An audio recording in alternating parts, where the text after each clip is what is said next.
With me now is James Blanchard, former U.S. ambassador to Canada. Hi there. Thanks so much for taking the time to be with us. Thank you. As the Prime Minister has said, there is no intention of pursuing a free trade deal with China, yet Trump continues to hammer this point. What do you think he's driving at? How seriously do you take this threat from him about slapping an additional 100% tariff on Canadian goods? No, I don't take it seriously. Look, he's become a buffoon, and he made a fool of himself in Davos, whereas Mark Carney became a hero to millions of Americans and I'm sure people around the world. So, no, Mr. Trump should know, if he talks to his advisors, who play him all the time, that Canada is not going to be doing a free trade deal with China, that the recent agreement was to help get canola exports to China, and just like we did with getting our soybeans to China. So, it's just, I feel bad that all of you have to put up with this. Think how we feel. He's our president. But the reality is he's really drunk with power. He's acting foolish. I don't know how he's going to even govern our country going forward. And we have so many other issues, as you know, cost of living, this terrible masked ICE agents running around our cities.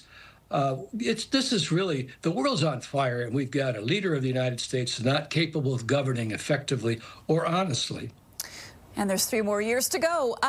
Let me ask you, you mentioned Davos, and do you think that, Mr. Ambassador, is what's at the heart of this? Because Carney was lauded internationally for making that speech where he didn't name Donald Trump, but we knew who he meant, and he was talking about the United States.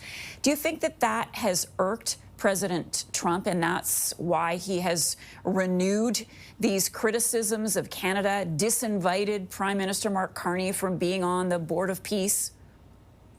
Yeah, I think he's probably jealous. I can remember when they had the first meeting with Justin Trudeau years ago, and the women were swooning over him, and Trump appeared to be jealous of that. They weren't swooning over Trump. So there may be a bit of that. I do think his advisors play him. Now, some of his advisors are simply not qualified to hold public office. But Marco Rubio and Scott Bessent are qualified to hold office. And they are very careful about what they tell Mr. Trump. But he has a bunch of misfits and crackpots in the White House who are advising him, whether it's on tariffs or NATO. And so this is really, really tragic. I mean, we need to be arming Ukraine with Tomahawk missiles, not worrying about Greenland. By the way, we've had agreements with Greenland forever to do a lot of things up there if we would like to, as long as we pay for it and consult them. We don't need any agreement. We already have that. So all of this is just Trump. I think Mr. Trump wants to be emperor of the Western Hemisphere. And he's a real estate guy. By the way, he went bankrupt 6 times. But he wants to own real estate, whether it's Venezuela or Greenland or, I suppose, Canada. We know Canada's not for sale. Greenland's not for sale. You'll have a hard time governing Venezuela. In the meantime, we need to make sure we modernize the Canada-Mexico U.S. free trade agreement. Stick to our knitting, not overreact. I think Carney's handling it properly, and I think he'll probably have a unified Canadian population and probably a strong support in Parliament, I hope. Well, that's where I wanted to go with you lastly. Given what we've heard from Trump lately, does this foreshadow what could come during the renegotiation of the CUSMA deal?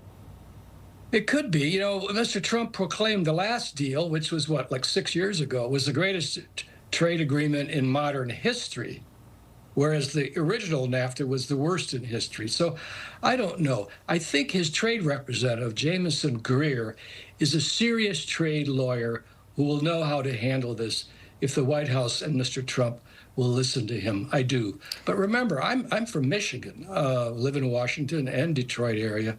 We rely on our Canadian trade. I mean, auto industry, we have an integrated industry. The steel and aluminum tariffs are really hurting the auto industry. They're raising prices. And that could result in lower sales and layoffs. So we share the same sentiments as people in Ontario and in Canada on manufacturing. The same with agriculture. You know, Canada is a major export for U.S. agriculture and vice versa. So these tariffs are terrible. We need to get rid of them. We need to modernize the trade agreement, not overreact. And we're going to have a big Democratic victory next fall. That will give us some guardrails. But in the meantime, we need our Republican friends to stand up, as Mr. Carney has done, and others, the UK and France and Greenland and Denmark. They need to stand up for America and for our friends and our allies. National security experts will tell us in the United States, no matter how powerful we are, the three most important things are allies, allies, and allies. And Canada has been a reliable ally. I just hope they can count on us in the future. James Blanchard, we will leave it there for today.